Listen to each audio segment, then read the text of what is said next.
안녕하세요. 부자오빠입니다. 그저께였나요? 제가 다른 건 몰라도 미국 기술주와 반도체에는 꼭 투자를 해야 된다고 말씀을 드렸는데, 우리 구독자님께서 그럼 그 종목이 2000년도 초에 비해서 지금 가격 차이가 얼마나 나는지 질문을 주셨습니다. 저도 문득 궁금해지더라고요. 그래서 바로 확인을 해봤습니다. 자, 일단 기술주를 가장 대표하는 ETF인 QQQ, 반도체를 대표하는 ETF SOXX, 그리고 QQQ를 3배로 추정하는 TQQQ, SOXX를 3배로 추정하는 SOXL까지 이왕 비교하는 김에 이 4개를 묶어서 비교를 해보겠습니다. 자, 요청하신 대로 2020년 1월 1일부터 현재까지 약 2년 6개월 정도가 되겠네요. 현재까지 수익률을 보니까 SOXX 플러스 36%, QQQ 플러스 33%, TQQQ 그렇게 폭락장을 얻어맞고도 플러스 15%, SOXL 마이너스 33%가 나왔습니다. 여기서 몇 가지 중요한 포인트가 있는데 지금 이 기간은 코로나 폭락과 지금 우리가 겪고 있는 어마어마한 폭락장을 2번이나 겪었다는 겁니다. 이렇게 엄청난 폭락장을 2번이나 겪고도 2020년 초부터 지금까지 그냥 전혀 매매하지 않고 존버했다면 대부분 수익이 났다는 겁니다. 정말 놀랍지 않습니까? 지금 뭐 물렸다고 여기저기서 난리인데 심지어 코로나 폭락장까지 정통으로 얻어맞았다고 해도 2년 6개월 동안 우직하게 투자했으면 수익권이라는 겁니다. 그리고 또 다른 포인트가 있죠. TQQQ와 속슬 둘 다 3배 레버리지인데 TQ는 플러스 15%, 속슬은 마이너스 33%입니다. 여러분들 뇌리에 깊이 박혀있는 3배 레버리지는 하락장에서 계좌가 높기 때문에 절대로 장기 투자하면 안 된다. 이 편견을 TQ가 완전히 깨부셨습니다.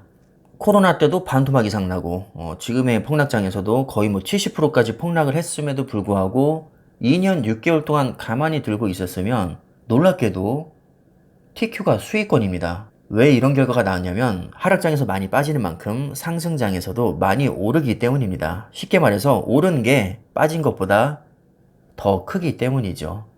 반면 속슬은 왜 마이너스냐? 아무래도 속슬은 반도체 기업으로만 30개로 이루어져 있고 TQ는 기술주뿐만 아니라 다양한 섹터에 걸쳐서 100종목의 투자가 되는 데다가 애플, 마소, 구글, 아마존, 테슬라 같은 대형 빅테크 기업들도 상당수 포함되어 있기 때문입니다. 속슬 같은 경우는 종목 수도 적을 뿐만 아니라 시총 상위권을 휩쓰고 있는 애플, 마소, 구글, 아마존, 테슬라 같은 핵심 기업이 다 빠져 있습니다.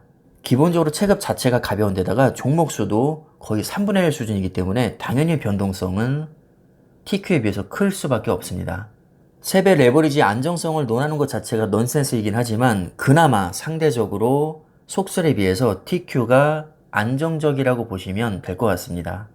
우리가 이 차트를 통해서 얻을 수 있는 교훈은 정말 코로나 폭락과 지금의 폭락 이렇게 어마어마한 폭락장을 2번 연속으로 얻어맞더라도 2년 6개월만 투자해도 손실을 보지 않았다는 겁니다. 왜 그 수많은 대가들이 시간에 투자하라고 하는지 우량주에 장기 투자하라고 하는지 불과 2년 6개월밖에 안 봤지만 어느 정도 그 말에 신빙성이 있다는 것을 우리가 유추할 수 있습니다. 하물며 5년, 10년을 투자하면 어떻게 될까요?